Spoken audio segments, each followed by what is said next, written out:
Hi, everyone. So excited to be here. So I just want to start with a question. Are you happy? And how happy are you on a scale from 1 to 10? So 1 is really sad, right? And 10 is incredibly happy. So I can't imagine to just feel any better. So. 7. 6. 5. 8. All right, okay, good. If you want to change to the better, just listen to my story. So the most of the time of my life, I was working as a dramatic actress in theater and film and TV, with a second career as a business school tutor and executive coach, helping people to find and perform their roles in life and in business to their full potential. So in show business and theater and musical and film, it is obvious to everybody that you are not really the character you are playing. I mean, there are people outside who strongly believe you are this character also in private life, but this is not the common opinion, yeah? So as an actress, you perform your part and then comes the applause, hopefully, yes? And you are bowing several times and happy that the show went well. And then the curtain falls, and if it's the release of the show, you get congratulations from your company and the director and all the excited people behind the stage.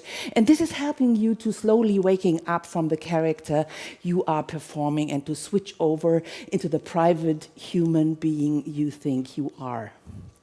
Nevertheless, the mind and the energy is still in a slight blurriness and overlap from 2 or more characters, and it takes a time to get the adrenaline slowed down in your system. So finally, you become an actress or an actor and not a pretender.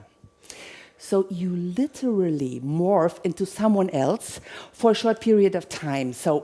And what is extraordinary about this is not the skill so much and the transition to fame or appreciation or acknowledgement you could get. It is the fact that we as actors can put aside the worries and the pain of that day as well. So you become another character with a different story for 1.5 hours or 2 or 3 for the time on stage. And during this, you forget really what happened during this day.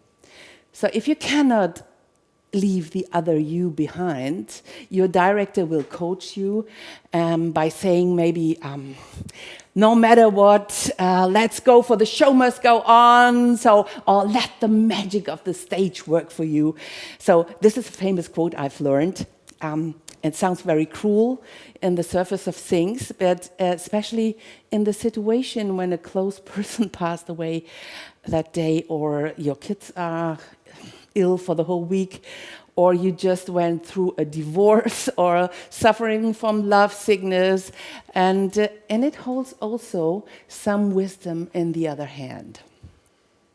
And this is what I like to share with you today in the TED Talk, because I know you will benefit from the idea that happiness is a choice and that you can train that skill.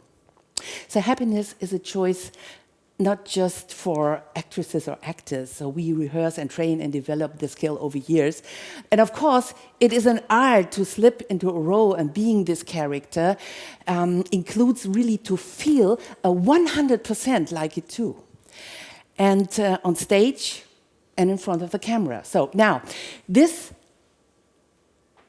is a choice you can take right here, right now.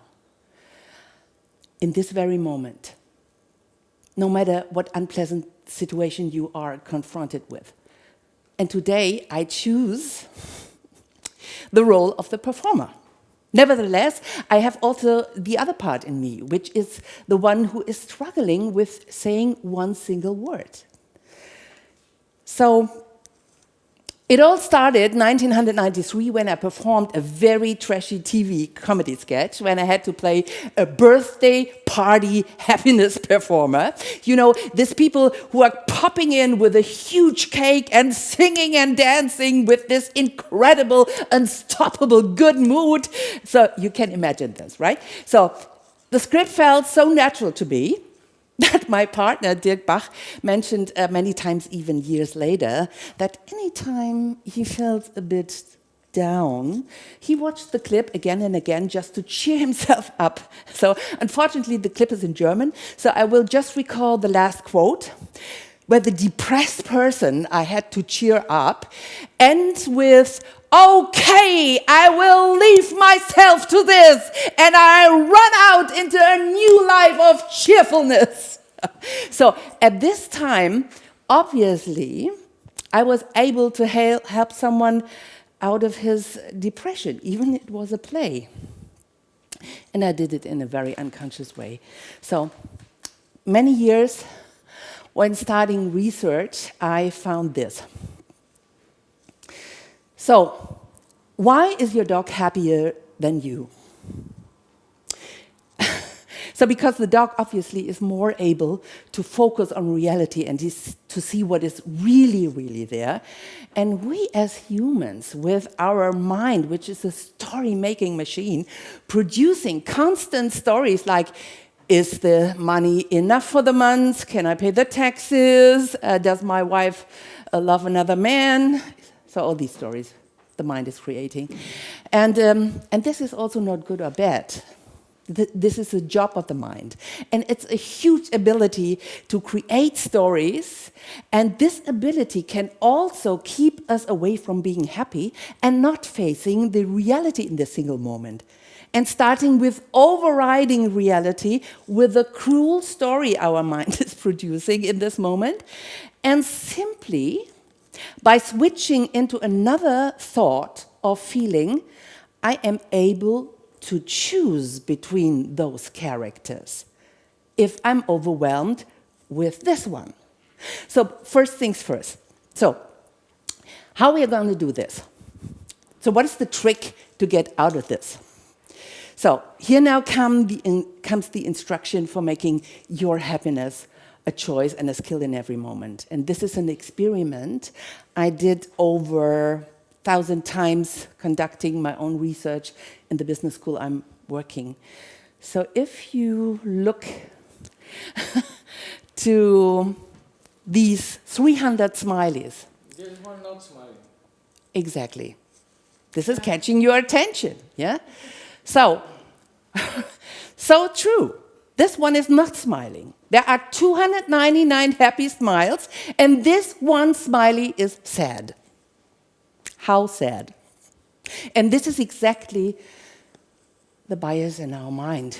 We are trained and hardwired so dramatically from school on to see and focus on what is not working.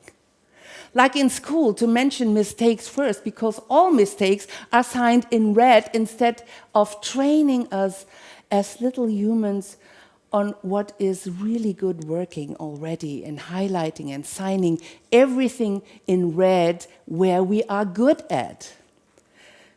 So, and the good news is we can overcome this bias in our software with ordinary acting skills. It sounds weird, it's not. So, just focus your attention on the 299 happy smiles and neglect that one and only sad element in the masses of things in your life. And don't take your mind and your thoughts so seriously, and don't believe any thought you think, especially in such a dramatic, positive situation, right? We are so easily biased by our delusion of perfectionism that this one little sad smiley is able to ruin our happy moment or even our life.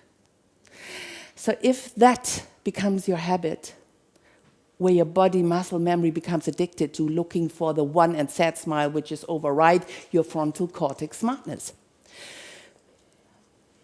So even if your life looks like this, There's only one smile always left that can help you to stabilize your mood and give you hope and focus. And even in a very bad situation you are facing, this one smile of hope, this one aspect will help you to survive. Like Viktor Frankl said, between stimulus and response, there is a space. In that space is our power to choose our response. In our response lies our growth and our freedom. And I would dare our happiness. Because, and now comes the universal truth, there is never, ever a situation with a 100% bad connotation happening to you. And I really mean every situation contains some positive aspects, some positive smiling aspects. And all that is happening for you and not to you. And to train this skill to make a choice like a muscle will enable you to make a choice.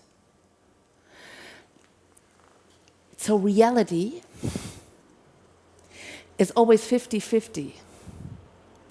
What gives you always, at all times, the ability to choose the character you are playing on the stage of life. So the sad, depressed guy turned down from life, or the resilient and happy person is taking whatever comes. Like Shakespeare's Hamlet, the Danish prince says, "Nothing is good or bad, but thinking makes it so." And then you are hijacking your controls of life and choose the role which is good for you and others to play. So that counts not just for the one sad smile on the image of yourself, it's already very dangerous to look just for sad smiles on the feature or example on the screen of your husband, or your wife, or your children, or your co-workers. So you make life very miserable by no true reason, just by a lack of flexibility and changing your focus in performing your role as a human being. And it is our birthright to be happy as a human being. This is a skill all successful people use because they are performing the opposite. So, okay, here comes your first test. Whether you got the key to happiness and comprehend the concept of choice. So, what do you see here? A naked couple. So, who does not see the dolphins? Okay, then I will free your mind.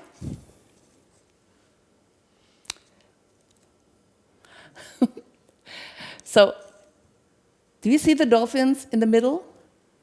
So here in the image, it is of course a little bit more difficult because your mind now is interfering with your history. In case you have had a sexual experience in your past, so how many of you have had a sexual experience in the past? Yeah. For those ones, your history now is overriding the previous years of experience as a child. Because there is only one group which is not able to see the loving couple. And these are the children. They only see the dolphins because they haven't had the experience yet. So the heaviness of the experience creates a little gap in time. It is just a little longer to recall the other side. It is just a pause or one breath. So as we are living in the universe of polarities, I can guarantee that the other pole of the happy smiles are constantly existing, whether you see them or not. And the dolphins are always existing, whether you see them or not. Like the loving couple is always constantly there. So just be a little bit patient with yourself and train the skill to see both sides of the coin of life. So when you slip into your true role of a happy person, making all people around you happy as well, this is the fast track, like in acting. Train and rehearse and test it for yourself. It is just available now. It's not far away. And you can choose to shift exactly in this moment. So thank you very much for choosing this. What is better for you in the world? And I think this is an idea worth spreading. Thank you.